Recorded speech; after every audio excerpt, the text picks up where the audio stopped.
I've put together for tonight. And the title I've put on this one tonight is "The Universe is Mental." Now, the reason I've called it that is because it does have a metaphysics side to it. And the original quote says, "All is mind, the universe is mental." In other words, our collective thoughts of creating this reality. And that applies unconditionally, right? We are all mind stuff. And if we can use the power of the mind to create what we are creating, it's a very powerful tool, right? You know, we're not degrading what other people are doing with the law groups, because that's a very important part of it as well. Because you have to know the rules if you're going to, let's say, get around them, right? Or use them in an honourable way. That's the way to do it.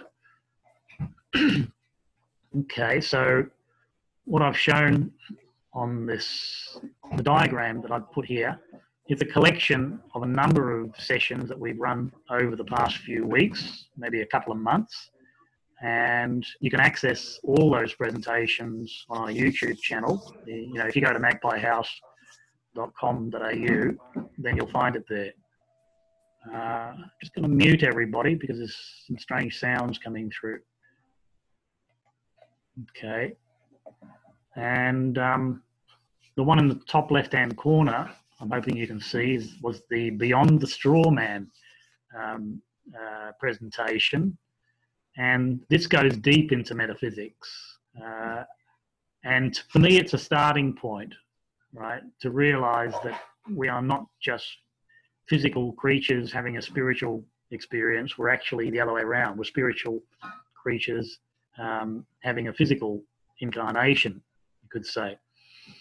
And that opens up the gates of who we are. You know, we're infinite and eternal beings, and we're focusing on this particular incarnation, this reality. And I've been advised through divination, those are the sort of people I need to attract, rather than people that are completely completely in the material side of things, because they won't understand this sort of stuff. You know, their journey is just as valid, but they're on a different path, you could say. Another one of the presentations we did only a couple of weeks ago was to inspire people to go down the joy path instead of the angry path. And in the top right-hand corner, there's 3 quotes. The first one is the angry path, and it says, "Despite my rage, I am still just a rat in a cage." So rage alone is not going to solve the problem. We still have to focus on other aspects in order to create a positive vision. And I suggested there is a middle path. And the middle path comes from various branches of metaphysics. The one I put there is learn the rules so you know how to break them. I've seen it in other metaphysics. Learn the rules so that you can disobey them, right? That particular one, which is on the screen, comes from a Karma PDF. I'll have to look up where I got it from. And then that might be a good starting point. Start with the middle path, because you need to learn the rules. It's in order to have a complete experience of the duality, the physical. It's a little bit like a ladder, right? You can't skip the rungs of the ladder. You have to start from the very bottom and work your way up step by step. You can't go automatically to the top, right? So you need to learn I get this from the other work I've done with the shaman sorcerer information. It says we are here to master the known world, not the unknown world. You know, if you spiritually flit off into the spiritual realm without mastering the physical realm, the information says you don't have a chance, right? You have to be grounded, right, and not just flit off into the infinite too early, that is. And so the joy path, which we've suggested, comes from a metaphysical teacher, and it's a quote that comes from 1986 in a book called The Last Waltz of the Tyrants, right? Because we're dealing with tyrants, aren't we? Are we not? The teacher was Rumfer, and I'm not actually a Rumfer devotee, but a lot of people are. And the quote is, "If you desire to sustain, find a piece of land and love it. It will love you back." And I quite like that, right? It goes into more detail. We might be able to cover it a little bit further on.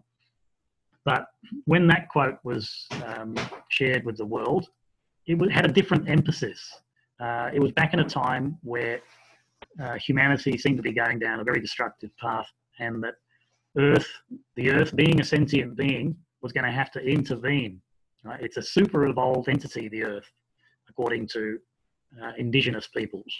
And if we become too much of an irritant, the Earth can just throw us off, right, with one little shrug of its shoulders. Right? There's biblical references to that, actually, and there's a whole bunch of metaphysics which says the same thing. Right? I'm not getting this from my imagination. I've encountered this over and over again. Anyway, the good news is we transcended that. Humanity managed to raise its consciousness to a sufficient level where we didn't have to go through that catastrophe.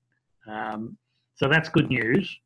However, the joy path, if you desire to sustain, find a piece of land and love it, it will love you back, seems to be applicable to what's going on right now. Right? And I might get to a point where we can describe that a lot of us have already seen announcements put out there about a second wave of lockdown. The first wave really cut into industry and commerce and affected food production. The second wave, from information that I've seen over and over again, it could actually cause a massive depression. You know, we're not talking about just a recession, a massive depression bigger than what we had in the 1930s. And there'll be a huge downturn in the production of food, according to that. And so one of the incentives of tonight is to introduce the rural cooperative idea. And it's bigger than what you think, right? Humanity is actually living an indulgent lifestyle in big cities. And the problem with living in the big city is you have to be a consumer, right? The food is actually trucked in day after day. And a big city has only got a few days food supply. It relies totally on the trucks, almost exclusively on the trucks. And you can imagine that's a little bit of a dangerous situation. One of the movies we played many, many years ago was called The End of Suburbia.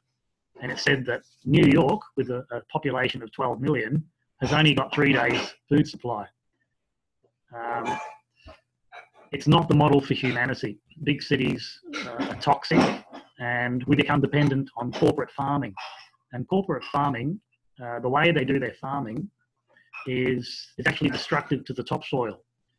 And the topsoil destruction is an unreported problem. It's worldwide. The last couple of years, I've highlighted that in many presentations, movies that we played. The most powerful of those movies was the one I played earlier this year called The Need to Grow. Maybe I could show that again. And so we need to make a switch on a mass scale, right? I could even point out that a mass exodus from the cities needs to take place, because if we stay in an urban environment, the attacks are not going to stop. Right? And there might be different points of view on that. The law groups have produced some really powerful stuff, and despite the power of that, from what I can see, we're not going to be able to stop a lot of those agendas. It will have an effect, obviously, but the monster is huge. Right? It's a very well planned. I think a lot of us have heard of the idea of plandemic instead of pandemic. It goes back decades or even centuries. It's a very deep subject. I don't think I'll be going into it right now. Okay, so those 3 paths are another presentation I did just a couple of weeks ago. The picture of the cows there, it's a local photograph, and it talks about an initiative a way to get into it. It's limited to 100 families. You know, that's just a guideline. It doesn't have to be stuck on that. Tablelands, park, paradise, superb climate, over 1,000 meters in elevation. There's a few details on there, but probably the most important is if you want to be informed about the progress of that, we suggest send an email to obladi5g@protonmail.com, right? It's much better if you get your own Proton Mail. It's free and secure, right? It's end-to-end encryption, which means even Proton Mail cannot see the data. So that's what we've been recommending. And the Obladi 5G group and people insist on that method of communication, right, in order to keep it secure. The one on the bottom left-hand corner is the Magpie Alert. And again, there's a specific video on our YouTube channel on that. And I can't quite read the full message, but it's our most comprehensive message on the need for cooperatives producing for food as offerings of love rather than for profit. Because when we produce food for profit, we take shortcuts. We start putting chemicals in the soil, and that further depletes the soil. And the rest of that talks about an artificially induced depression and media frenzy, which could result in unimaginable food shortages. You know, I don't know if that's going to be the case, but you know, it could be a scenario that we need to be aware of. And the bottom right-hand corner is my Yoga Flex yoga school, which is almost defunct. Right? I have been running yoga classes on Zoom with just a handful of people, and I'm wondering how that's going to come back to operation, because the yoga is a means of health physically, mentally, and emotionally, and spiritually, right? And we do encourage everybody to get onto some sort of psychophysical spiritual practice. Yes. The next item I'm going to talk about is this, the information that came out of this book, Mind Over Matter. Just have a quick look at that, and I'll be back in a minute. I just have to take care of something. Yeah.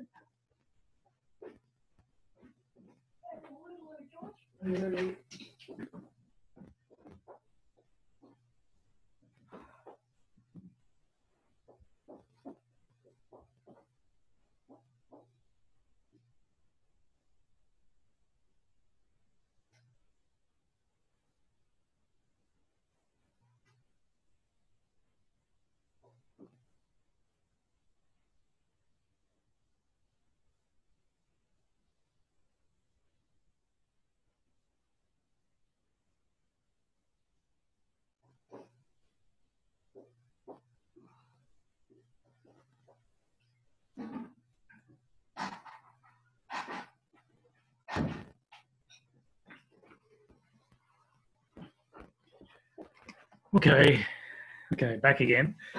All right, this is the material I was guided to mid-1980s. It still remains the most powerful book on this sort of subject I've ever come across, and it goes through a bunch of things like astral planes, death and its descriptions, spirit guides, reincarnation, physical existence and why we have to live it, humanity and the evolution of mankind, religion, God and Jesus Christ, a whole bunch of things, karma, the mind, extremely powerful information, which I tried to share back then, and I was considered a nutcase. By the way, this book came out of South Australia, a couple in South Australia who were guided to produce this information, and similar information was being produced around the world at the same time, and it's part of the help that we get from the divine in order to show who we are, right? Humanity, in a big way, does not realize who it is, right? And we need to know that. We need to know how powerful we are. Now, when this book was produced, it was still humanity was still on the knife edge, and we were heading down towards catastrophe. And I think I mentioned earlier that we managed to transcend that catastrophe. But because we were so close to the knife edge, it's a really tough job now to awaken the masses. Right? We were that close to going into catastrophe, and we managed to get out of it. So that's the good news, right? But it means it's a lot of hard work. And I'm going to share just a little bit from this text, and it's an exposure to how a highly evolved society operates. And what I'm presenting tonight about intentional community and all that sort of thing is, let's say the bad news is it's not a piece of cake, right? If we do want to set up this alternative way of living, which is goes along the guidelines for highly evolved societies, it's going to be a lot of work. Right? Don't assume that you can just magically go to a community and sit there and meditate until lunchtime, until you hear the dinner bell, so you can go and get something to eat. It's going to be a lot of hard work, right? However, that work is also the highest service, and you'll get the highest satisfaction out of it if you want to go down that path. And so this particular page here is the sharing of that information. And there's a channeling session happening 21st of June 1980. And the channel says, that was a rather interesting program, wasn't it? And the program was The New Face of China, shown on TV. And I should go and try and find that documentary. Decades ago, I did try and go and find it. I didn't find it. So maybe I should ring up the ABC and see if they've got any archives of that. And the answer is from the man who was experiencing the conversation was, yes, what did you want us to learn from it? And the channel says, I wanted you to see the society, what people really should be like. And the answer is the society that has been missed by corruption. And I refer to a past discussion with you, which I'm sure you remember. As you have noticed, these people were clean, healthy, happy, and had a loving respect and affection for their family, friends, and fellow man. But they had to work for this society. It was not placed in their hands. They had to strive for it, as they said. They have to make a combined effort with no lagging. None of the people are pushed aside and left to rot. Everybody is taught equally in the fields of their best abilities and put into action to positively carry out the mutual aims of all involved. This is an exceedingly good system for existence. Of course, it does away with our many rich, fat, bloated individuals.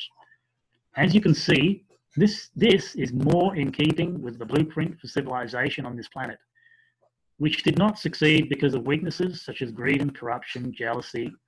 I won't go on because it's the downside, right? And remember, we've transcended that. Now, if we look at the way China's going right now, you wouldn't think technocratic society would be a terribly evolved model to follow.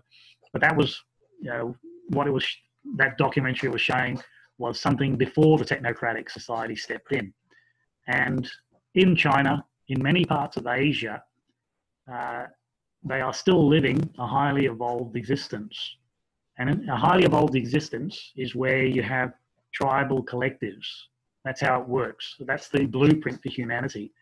And in the tribal collective, you have the children, the babies, the children, the biological parents, you have the grandparents, you have the uncles and the aunties, and you have friends as well, right? And they're a cohesive whole. They're a collective where everybody contributes to the good of the collective. And that's what that model was talking about. That was one of the earliest exposures to highly evolved society that I was guided to. And there's a whole bunch of others that I can share. Some of those, I've got documentaries of them, and that's some of the stuff that I want to share at our cinema when we come back, because we don't want to reinvent the wheel. So that's powerful information. These highly evolved societies still exist on this planet in many different parts on places around the world. And one example I can share is when we went to Bali back in 1989, the taxi driver that we had, he took us to his village, right? And in his village, somewhere outside of Ubud, in his village, we had that structure. We had all different levels of relatives, from babies up to great-grandparents, all living not too close together, but in some sort of interdependent structure and framework. And he said to us, "Oh, you're so lucky, you're so rich," being from Australia, compared to the locals in Bali. We are financially, let's say, a lot better off, if you can call it that. And I looked around and I said, "No, actually, if you want to talk abundance, you're the one that's rich. Look at this massive support structure you've got. The way you bring up your children. The children are raised by the collective. They're raised by the village. And that's supposed to be one of the blueprints for humanity. The biological parents are actually not mature enough to raise the children alone. And so instead of chucking our elders into aged care facilities, we give them the highest honour, and that is to give them the job of raising the children in a large sense. The children themselves, the mothers and fathers themselves, they're young, strong, and fit and healthy, and they're the power of the group. They are responsible for creating more life, creating better structures, and expanding life in general. The elders, they're the wise ones. They've had a long life, and they should be there to lead by example. Right? When we chuck people in aged care homes, you can see what's happening in our own society. We're not allowed to go and visit them unless we've had a bunch of vaccinations now. How insane is that? That's a big subject anyway. All right. I'll share just one of the quotes which showed that we transcended the catastrophes which were supposed to happen in the 1990s. That's the ringing cedars material, the Anastasia figure, declared the end of the world is cancelled in the early 1990s, and that the 1992 catastrophe did not happen, mainly thanks to the Russian dashniks. What that's referring to is that Russia was starving, with the collapse of the Soviet Union, and somebody within the administration made a very wise decision and decided to give the land back to the people.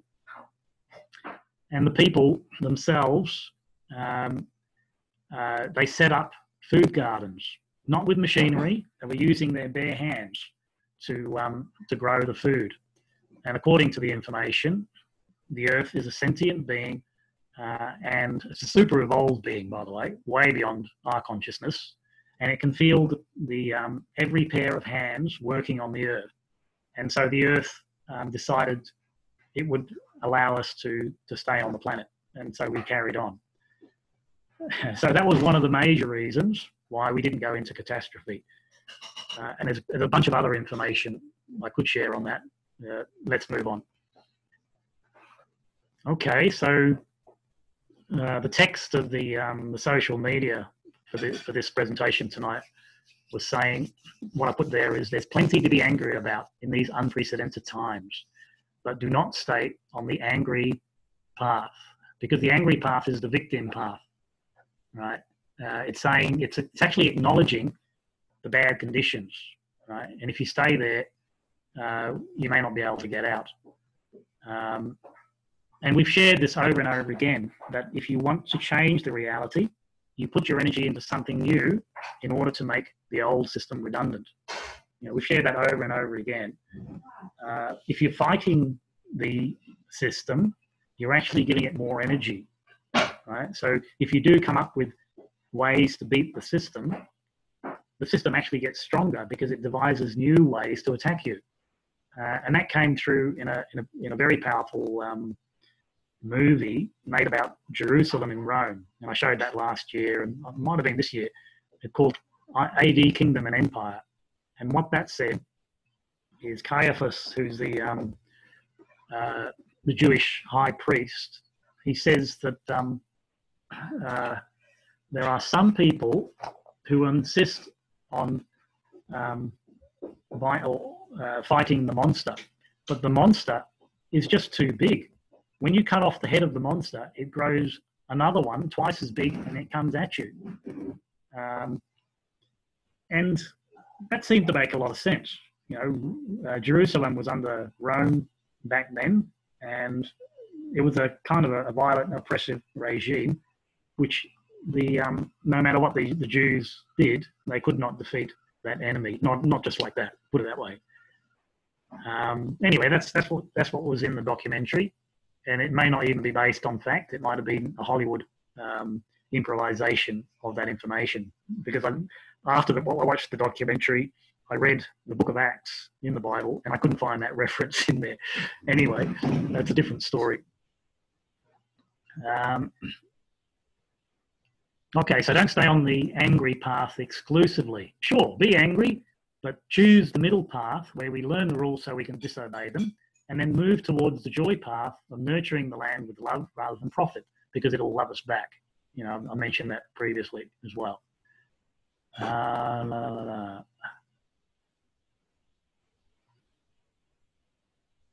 Okay, so unlike some of the other meetings we've had, I'd like to conduct a bit of a collective meditation and intention for bringing on the golden age. So that's been lacking from what I've seen of all the presentations we've done so far on using this platform, and other presentations that I've attended, which are also very powerful. Yeah, so I'd like to now just go through a short meditation.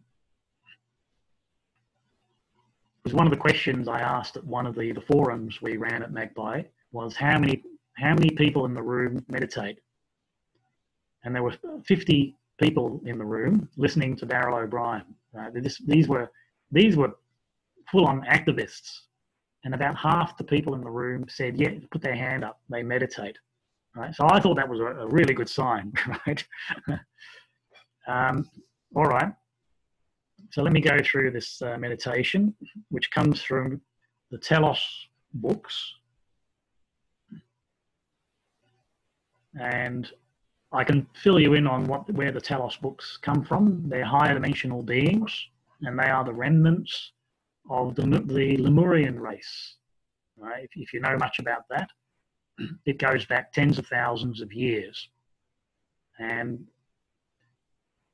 during the destruction of Lemuria and Atlantis, this is a loose bit of history, the highest amongst them knew their civilization was going to be destroyed. And so they made a move out of normal physical existence, right? And they're still there helping us along. All right, so I'm going to ask everyone to invoke what they might do for meditation, where they're stilling the mind. Closing the eyes is a good idea in order to take away visual distraction. And initially, you can just focus on the breath.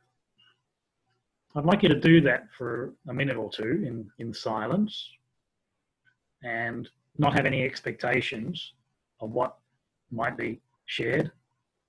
Just be open, non-judgmental, open-hearted, open-minded. So just do that for a moment.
Okay, so we might have invoked an open-minded, open-hearted awareness, and we'll go into what the Telos people are recommending. And it begins with, let us actively dream a new paradigm for the planet. Envision the type of society we'd like. And I'm going to say, I've said it a couple of times over, we don't necessarily have to reinvent the wheel. We have plenty of information which shows how evolved societies operate. What the Telos people are now saying is visualizing a violet flame of freedom, a blending of blue representing power and pink representing love has been released. And when we mix blue and pink, we get violet, a violet flame, which is blending power and love. And that can give us the responsibility to create a new world we'd want to inhabit. We can dream our visions of heaven on earth, a fifth dimensional manifestation. We can be specific to include all the wondrous details. We are all co-creator gods with a new world creation if we choose it. Remember that we've got free will and we don't have to choose it, but it's highly recommended. It is not yet fully structured or totally defined, and it's awaiting our own creative contribution.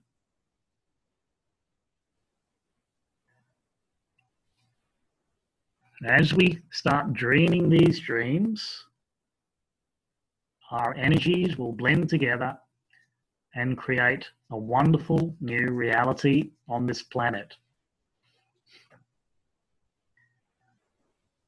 This is our task as higher dimensional beings.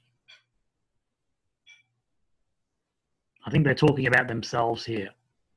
As higher dimensional beings, they have already created their world of paradise that they live in, and that their participation is of utmost importance. Else, we may not achieve full mastery and will continue to experience limitation in our lives.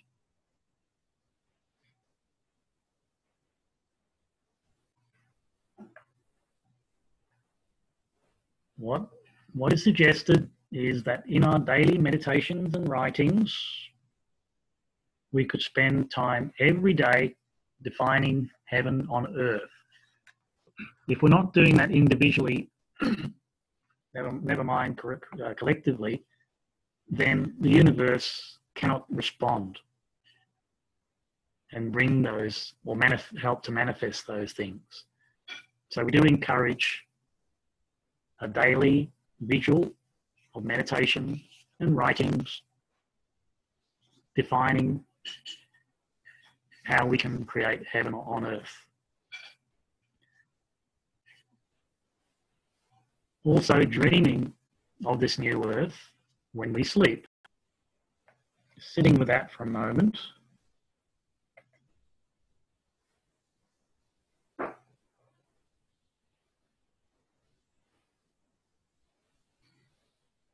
Remember that the universe is mental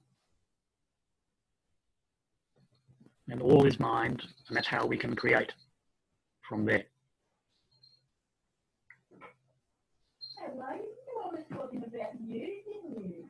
Is this still working? Can everybody still hear what I'm saying? If you put your hand up? Okay. because my computer's a bit slow at the moment. Now, just a short, specific meditation intention. If you'd like direct contact with what the Habla de 5G group is doing,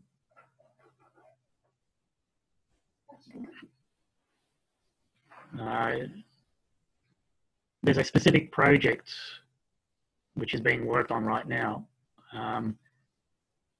and it's on a lot of land of 200 hectares usable land. There's more land to it, but there's about 200 hectares usable land. And the group wishes to purchase an adjoining lifestyle property with similar characteristics. We're going to make a suggestion that if people want to be involved and actually participate in some way, while in this meditation visualization state, set an intention to actually participate, but make sure it's got the highest possible vision. This is what we've always emphasized in our initial exploration of this model and our actions more than 10 years ago. If we're going to do this as a collective, it must be done with the idea of joy and not fear. The fear will re-manifest if we do it with an idea of having to run away. No, we're not running away. We're doing a strategic withdrawal from a monster which is rearing its ugly head until it dies. If you wish, visualize yourself participating in this project and the resulting infrastructure. There is a plan underway to get this underway. We're not tying anyone to it. As we said, it's not a piece of cake. We need to be in good shape and willing and able to contribute. I'll just mention one of the issues with the westernized mindset is they may say, what's in it for me? But the energy we are invoking is, what can we as individuals contribute? That's the highly evolved mindset. And that's what we would like to see in this endeavor. Visualize the successful purchase of this additional space and resulting infrastructure that can serve the community and us as participants. And I'm offering personally gratitudes if you've done that. Gratitudes of the highest order and the highest vision.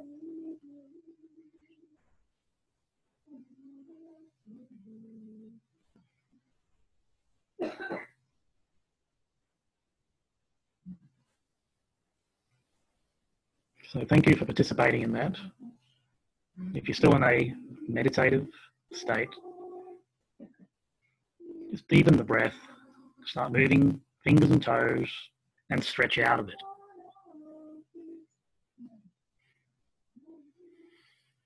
Eventually, opening the eyes, if they've been shut,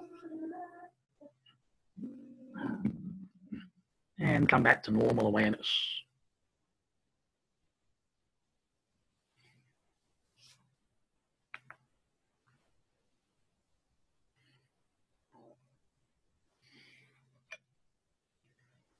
Okay, so assuming everybody's come back, I'll just finish off a couple of bits and pieces of my presentation, and then we'll get into some more general discussion.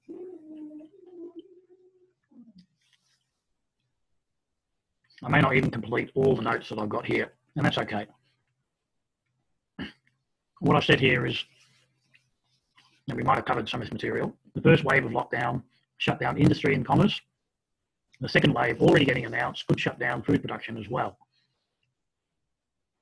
We're suggesting that the monster cannot be defeated, but we can work around it. And a quote from the spiritual teacher, Ramtha, from many years ago, is, everyone wants to be near the water, on the coast, or in the jungle.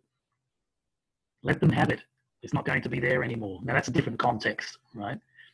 But you could apply it this way as well. The jungle could be the concrete jungle. And so let them have it, right? We honour their choice, right? If people want to take the chance in the big cities, we have to honour that, right? And we will give them all the love and support that we can possibly imagine, even though it might become a difficult place to be. We're suggesting that rural cooperatives are the way to go.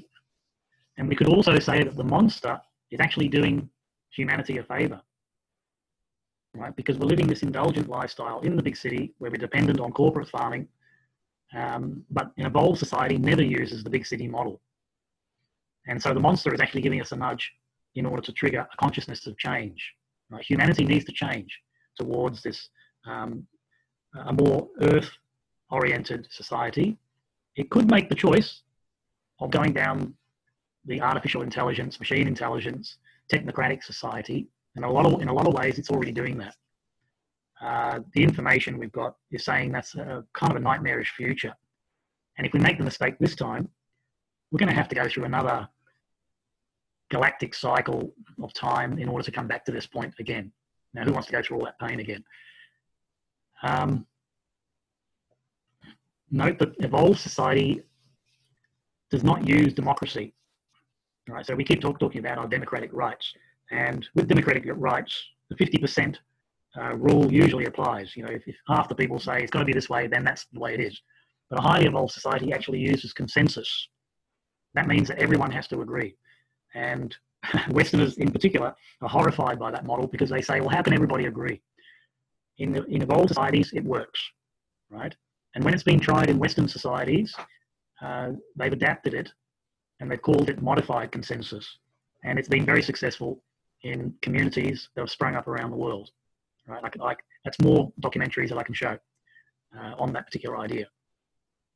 So if you're, let's say you're electrosensitive, severely electrosensitive, you're only 3% of the population. Who cares about you? Right? So the majority would say, you don't matter.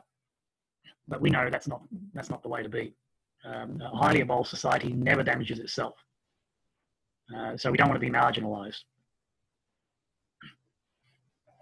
Possibly the last section I'll deal with is a section called Dealing with Abuse for tonight. And this comes out of the Conversations with God material. Some of you may be familiar with that.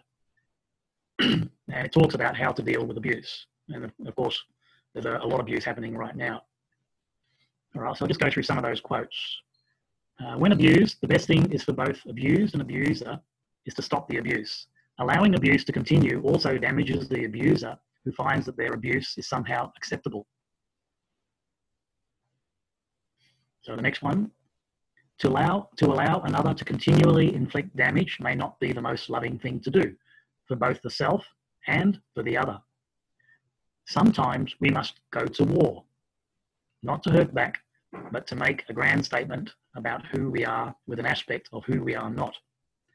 This puts to rest pacifist theories of no forceful response when encountering evil.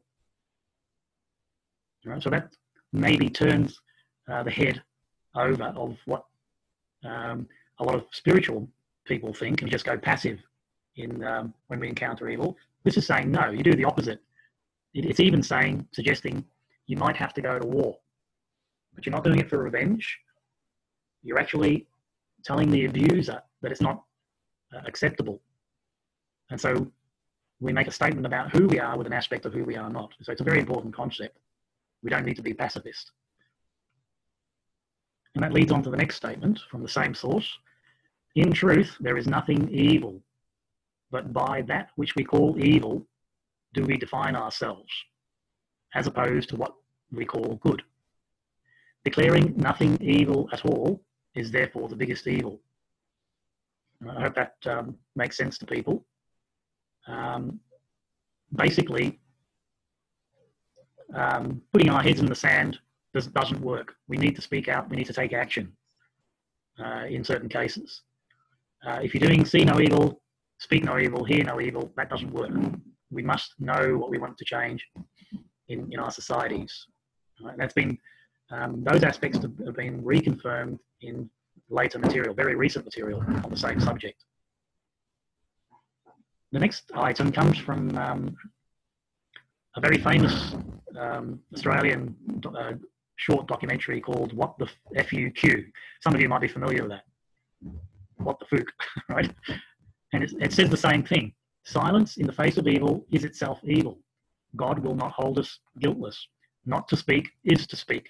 Not to act is to act. And that's the basis of what they call tacit procuration.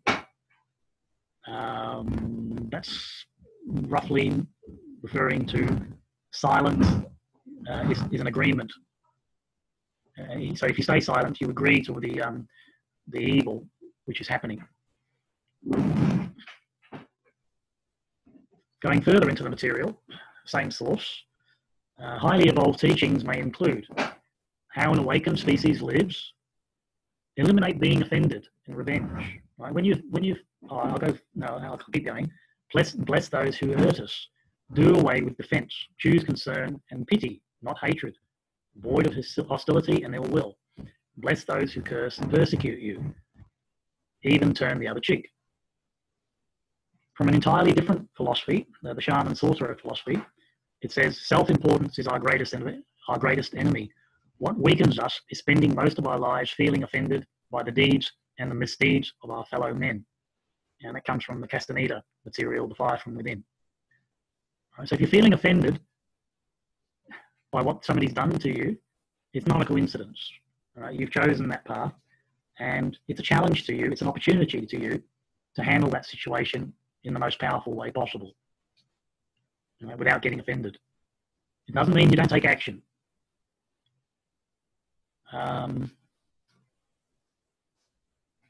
This comes from Buddhism. Eliminate the concept of ever being offended, much less seeking revenge. Offer only high blessings to one who hurts you. Do away with defense of any kind. Buddha suggests we shall remain full of concern and pity with a mind of love, and we shall not give in to hatred. And the final aspect is Jesus said, love your enemies, bless them that curse you, as a description of turn the other cheek. There's some tough stuff there to swallow, but that's the way evolved societies operate. And if we can couple that into the previous material about not allowing abuse to continue, it may be a guideline for us on how to progress.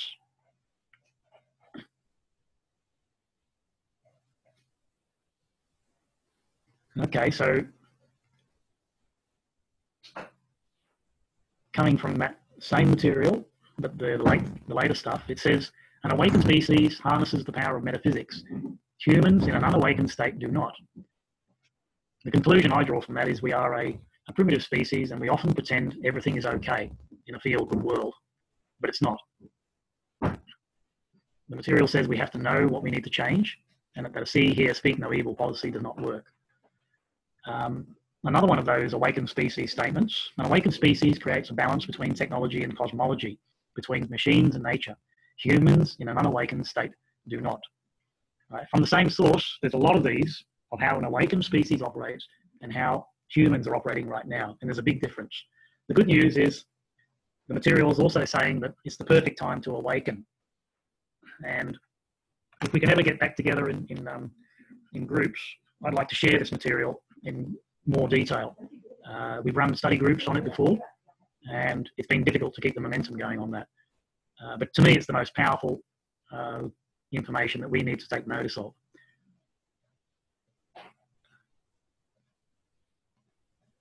And there's a few other bits and pieces I could go on, but I'm going to suggest that I stop yakking, and I'm going to turn off the recording, and how about we have a bit of a discussion about what we've covered so far.